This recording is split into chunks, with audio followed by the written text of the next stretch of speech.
Misinformation. Indicom boss writes to Justice Minister about claims made against the agency in Parliament. Good evening and welcome to Primetime News on air and online at onespotmedia.com. I'm Archibald Gordon. And I'm Doreen Samuels. Also this evening, one step closer, House of Representatives passes MOCA Act. Hypocrisy. Opposition spokesman slams investigation of man killed at the house of a prominent attorney. Sigh of relief. Cornwall Regional Hospital sees fewer gunshot cases since state of emergency. Double murder. Taxi driver and passenger killed in St. Thomas. And in business news, contrast. Fewer people working, yet unemployment rate falls. There's also sports commentary and weather in the primetime package. But before the break, the feedback question. What do you think of recent moves by policymakers to refer to criminals as violence producers? Share comments online, facebook.com/television Jamaica and tweet at Television Jam. Stay with us. Primetime News returns after this break.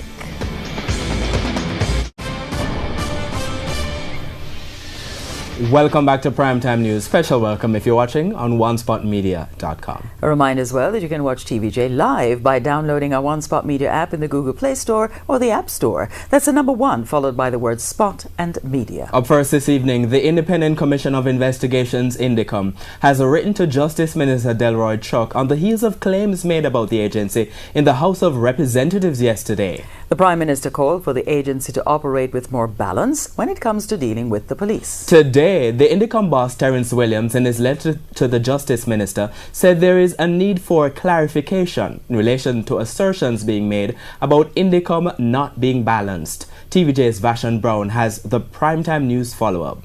Prime Minister Andrew Holness and Opposition Leader Dr. Peter Phillips raising concerns in Parliament on Tuesday about the manner in which Indicom does its work. We will have to take some decisions to ensure that that very important institution operates with balance. If I can be blunt, if Indicom has a problem with the members of the security forces, I don't think they should disarm them in public, in full view of the citizens. On Wednesday, the Indicom boss, Terence Williams, said he was somewhat disappointed when he heard the comments. Disappointed because he thinks the comments were driven by misinformation. For example, the claim that we disarm police officers in the public street, and this is causing them to lose morale. That is just a plain falsehood. And I think the opposition leader might have heard it years ago when it was said of a particular incident in Mountain View by the Police Federation chairman. But shortly after, at a parliamentary committee, it was shown that that was a falsehood.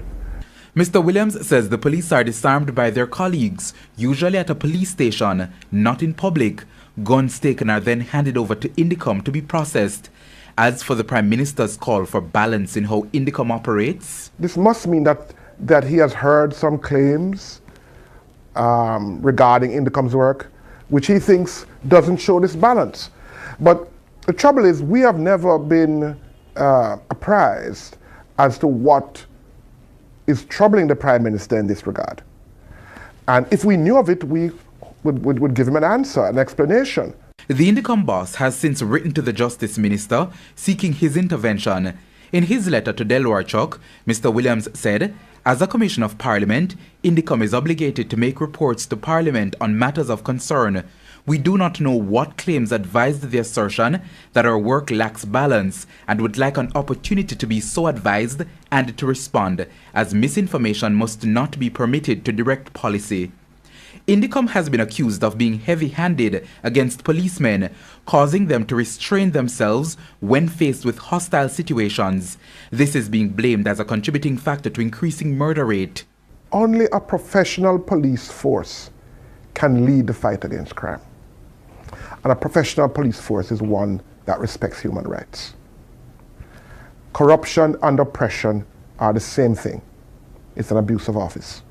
So the police force doesn't need less accountability for them to be effective. They need more accountability.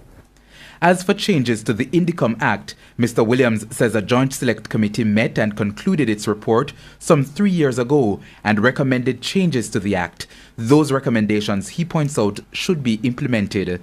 Vashon Brown, TVJ News. The Cornwall Regional Hospital is reporting a reduction in gunshot cases since the declaration of the state of emergency in St. James on January 18. However, the hospital has seen an increase in another area. TVJ's Anthony Lugg reports. Under pressure. That's how gunshot cases left staff at the Cornwall Regional Hospital in 2017. One could only imagine, as the hospital is located in the parish of St. James, which recorded 335 murders last year, the highest of any police division in the island. But with only 31 days into the new year and a state of public emergency declared in St. James on January 18, clinical coordinator at the Cornwall Regional Hospital, Dr. Delroy Frey, says things are looking up. During December 2017, we had 35 cases of gunshot wound that came to Cornwall Regional Hospital. Between January 1 to January 17, 21 cases was recorded. And between the 18th of January to the 29th of January, 6 cases were recorded. So as you can see from that trend, there's a marked decrease. And these 6 cases, if you remember the news, this was a funeral. That funeral was 3 days into the state of emergency, where persons took cover as gunshots echoed outside the Quarry Full Gospel Church of God. St. James, which was plagued by murders and shootings, have since experienced calm, which Dr. Frey says workers at the hospital are pleased with. He added that the reduction in gunshot cases have improved the staff morale. The staff is happy because it's less work for us. We can then pay attention to the more critical aspect of care to our patients. But while gunshot cases have reduced, there's an increase in required treatment for another case seen at the hospital. The usual motor vehicle accident and personal injuries. Anthony Lugg, TVJ News. Hypocrisy, that's how the opposition spokesman on national security Fitz Jackson has described the actions of some of his colleagues amidst public perception that justice in Jamaica is only for a select few. The comments from Mr. Jackson follow concerns about the handling of investigations into the murder in 2016 of a man at the home of a prominent attorney. TVJ's Andrea Chisholm explains. In September 2016, the body of Junior Germain was found inside the living room of prominent attorney Patrick Bailey. The house is located in Barbican, St. Andrew, and Mr. Germain's body reportedly had several stab wounds and a gunshot wound to the head. Opposition spokesman on national security Fitz Jackson outlines concerns about the investigation of that murder so far. I have been bombarded with concerns expressed about major crime like murder. That gentleman who was murdered in Barbican over a year ago, murdered on Barbican Road, we all know it was in the house of a prominent Jamaican, very much connected with the political leadership of this country. Someone murdered, and from all the police reports up to now, nothing has been concluded. The Gleaner reported in February last year that the police identified suspects in the murder of Mr. Germain. Mr. Speaker, I had the opportunity to meet with the brother of the gentleman who was murdered. He went to the media. I read the reports, and I saw an audience with him. And the gentleman expressed his distress, is giving up on Jamaica, because in his own words, some people are not going to get justice in this country. This is a real situation. We get up and we tell the country about how serious we are about crime and violence and murder. But in a case where somebody was murdered in a house where from the police report there was no forced entry, and over 1 year no one is arrested, no one is charged, and rumors abound. Mr. Jackson adds that the culture of silence is doing more harm than good. We believe that if we keep quiet, don't say it, nobody knows, and it just go away. People know these things, and they see it happen, and that's why they lose trust in us, all of us, and they lose faith in the system. That is at the heart of it. And that's why I say many of the times we are being hypocritical in this place. Because we know those things to be true. But because of who it is, we keep quiet and the rest of the country know. That's where the hypocrisy lies. National Security Minister Robert Montague reminded Mr. Jackson about separating the role of policymakers and those in charge of the operations of the security forces. I am a little surprised that the member is now calling upon us to take a more active stance in an active ongoing investigation. While we talk about the importance of fighting crime and violence, if we are not prepared to face something straight up and call a spade and change our ways, we are going nowhere. Andrea Chisholm, TVJ News. The country is to have a new Chief Justice tomorrow following the retirement of Justice Zayla McCalla. Judge of the Supreme Court, Justice Brian Sykes, has been appointed to act as Chief Justice until further advised. Attorney General Marlene Malahoo Fort, who made the announcement at a special sitting of the Supreme Court this morning, disclosed that Prime Minister Andrew Holness has advised Governor General Sir Patrick Allen to make the appointment. Justice Sykes, who started as a clerk at the Sutton Street Criminal Court almost 30 years ago, is highly trained in international law. And Dr. Jacqueline Bisesa Mackenzie has been appointed Acting Chief Medical Officer in the Ministry of Health. The appointment takes effect on Thursday. Current Chief Medical Officer Dr. Winston Delahaye demits office today. He previously stated his intention to leave his post to pursue other opportunities. A statement from the ministry says Dr. Bisesa Mackenzie has 25 years' experience in the healthcare system in Jamaica and was the first emergency physician to be appointed as a consultant in the public sector. She served as head of the Accident and Emergency Department at Spanish Town Hospital from 2005 to 2014 until she joined the ministry as Director of Emergency Medical Services. Her recent work at the ministry includes reducing waiting time initiatives in the emergency departments that have seen improvements in patient flow. A top story today. Indicom boss writes to Justice Minister about claims made against the agency in Parliament. And still to come, murder rampage, gunmen strike in St. Thomas. And in the business day, unemployment rate falls to 10-year low. We'll be right back.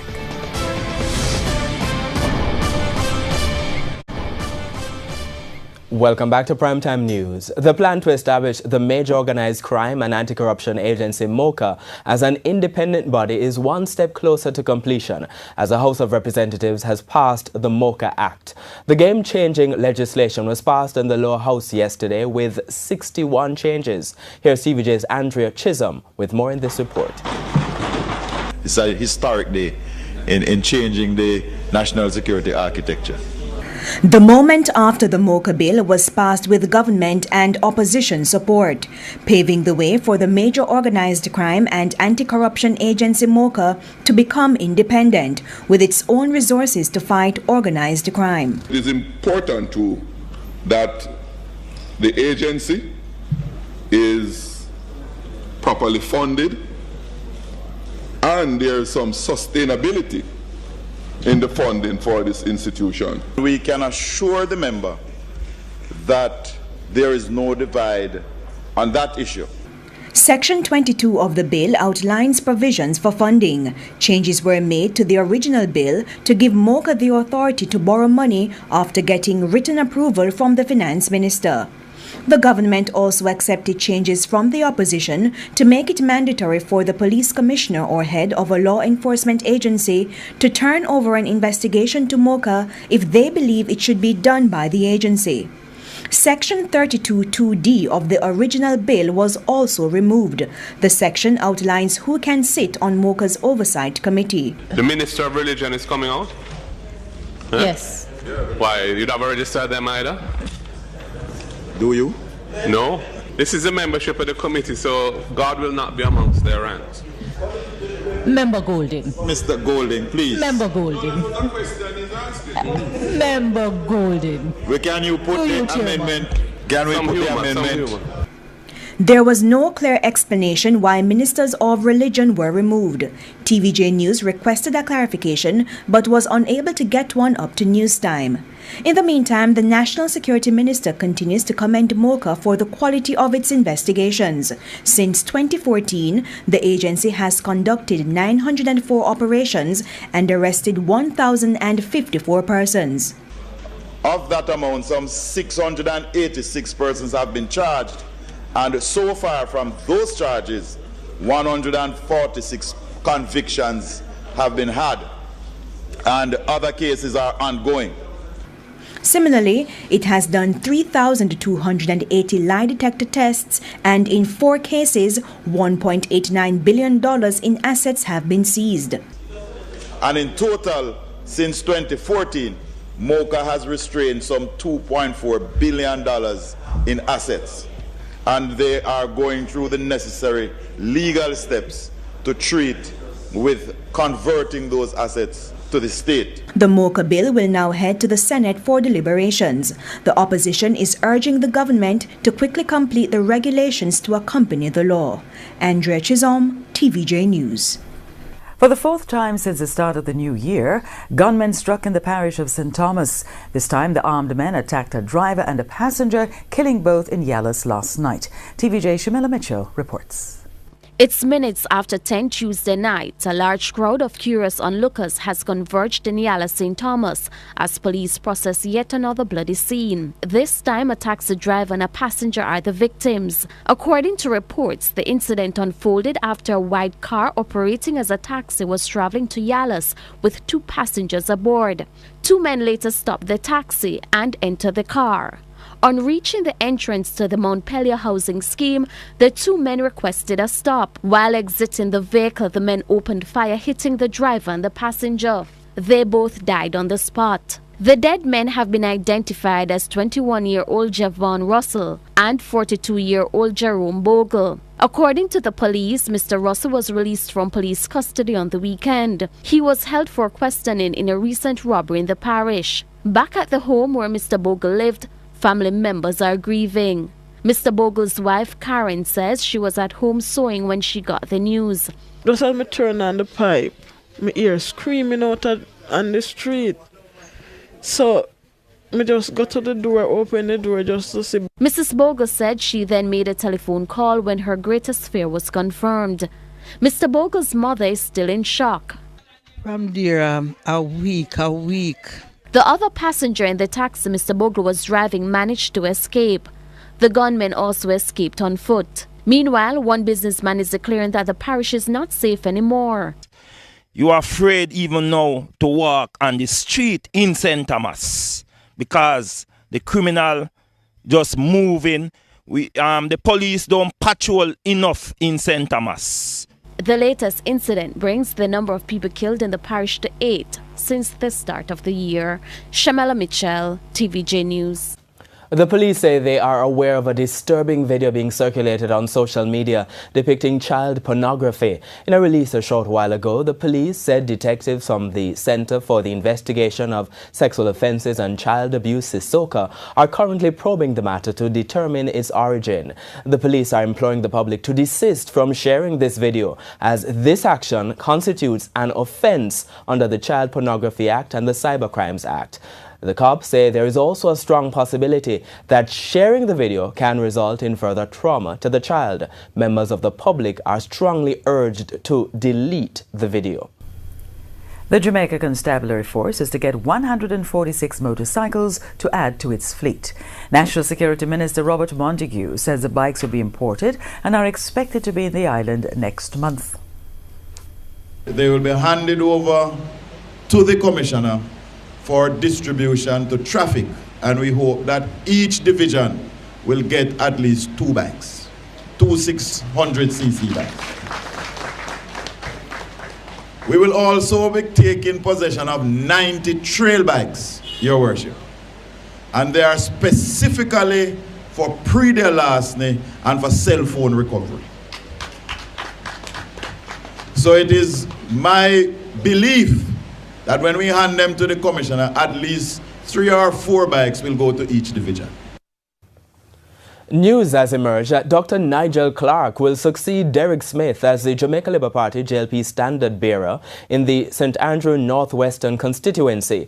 Dr. Clark and Derek Smith's son, Dwayne, were vying for the seat. Both were interviewed. But news emerged on Wednesday that Dr. Clark's selection was ratified on Tuesday night at a meeting of the constituency's standing committee. Dr. Clark is an advisor to Prime Minister Andrew Holness. He was appointed by the government to represent Jamaica's interest with bilateral, multilateral and international partners and to promote investment and trade. Dr. Clark has extensive local and international business experience and began his career as a banker at Goldman Sachs in London. He is also Deputy Chairman and Chief Financial Officer of the Musson Group.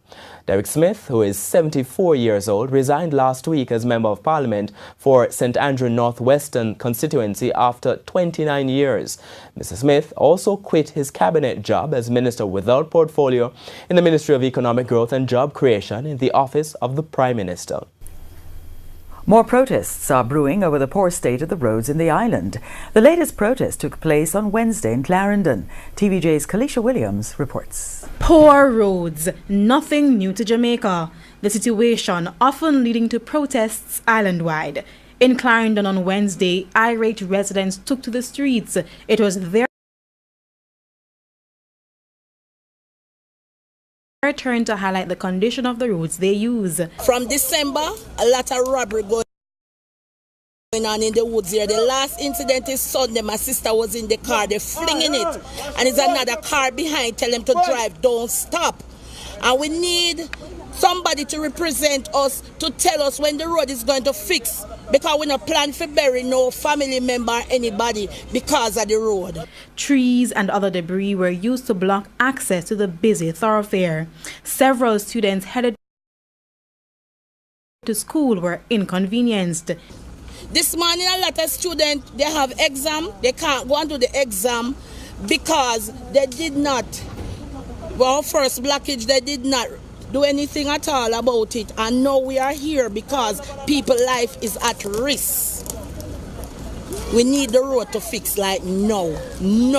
In the meantime, Member of Parliament for Clarendon Northern Horace Daly has called for the situation to be addressed, pointing out that funds provided by the government for road repairs are not sufficient. The major road over into the North Coast, into Frankfield, into Spaldings, into James Hill, going up. All the roads in the hills are bad. And these are roads that MP, CDF and MP 10 million or 6 million for patching cannot do. 6 million can't patch that road. It's a major project. They need to give the people a good road to drive on so that they can be relieved of all of these stress that they are under. Communications and Customer Services Manager at the National Works Agency, Stephen Shaw, says plans are underway to fix the roads in Chapelton. Mr. Shaw says as soon as the plans are finalized, a contract will be awarded to start the work.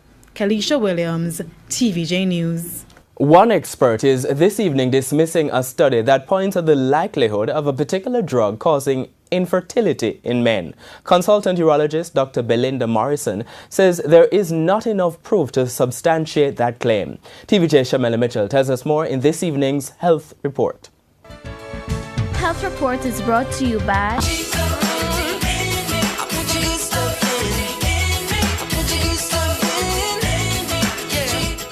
Male infertility is a complex area that is not uncommon to the Jamaican population. Consultant urologist and head of urology at the University Hospital of the West Indies, Dr. Belinda Morrison, says studies have shown that 1 in every 10 couples may not have children because the male is not fertile. A recent study done by a Danish group suggests that ibuprofen, a pain medication, could have an impact on male fertility if the drug is taken daily. But while male infertility could be due to a number of factors, Dr. Morrison cautions against this study.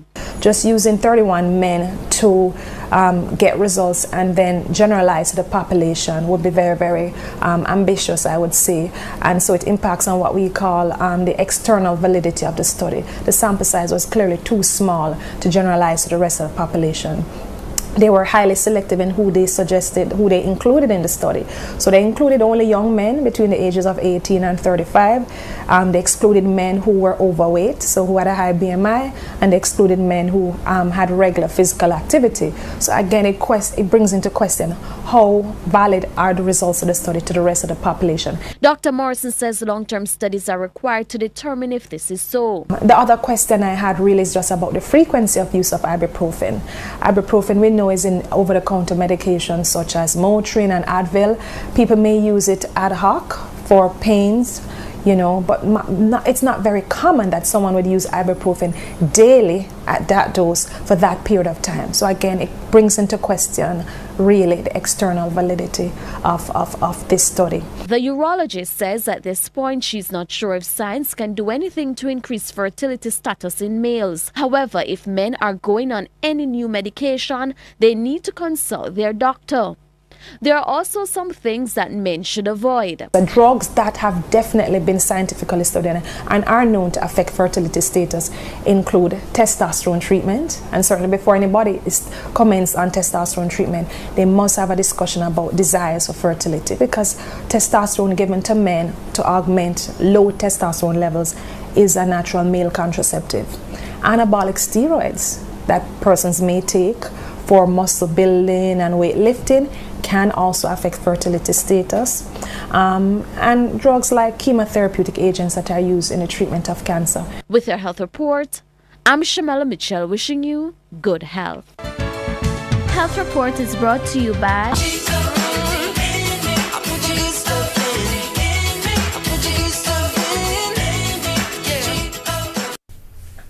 A reminder that our current affairs program, All Angles, is at 8:30 this evening, and Dion Jackson Miller is here with a preview. Dion?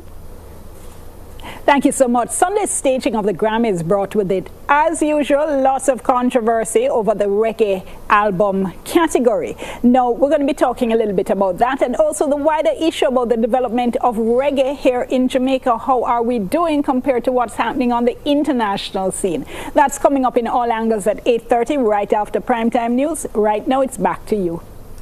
Thank you, Dion. And we now go to Archie at the Smart Board for comments from those on social media. Thanks, Lorraine. Here's our question this evening asking, what do you think of recent moves by policymakers to refer to criminals as violence producers? Camille Cole says it makes no difference. More like the policymakers are burying their heads in the sand, thinking the problem will go away. Jody Lee Wilson says, I think they need a tracking device to find these criminals. Anne-Marie Nicholas says, I think it's a proper terminology. They could also use non-progressive elements, as that's what they are. Kimmy Elliott says, what other name would be suitable? They sure aren't law-abiding citizens.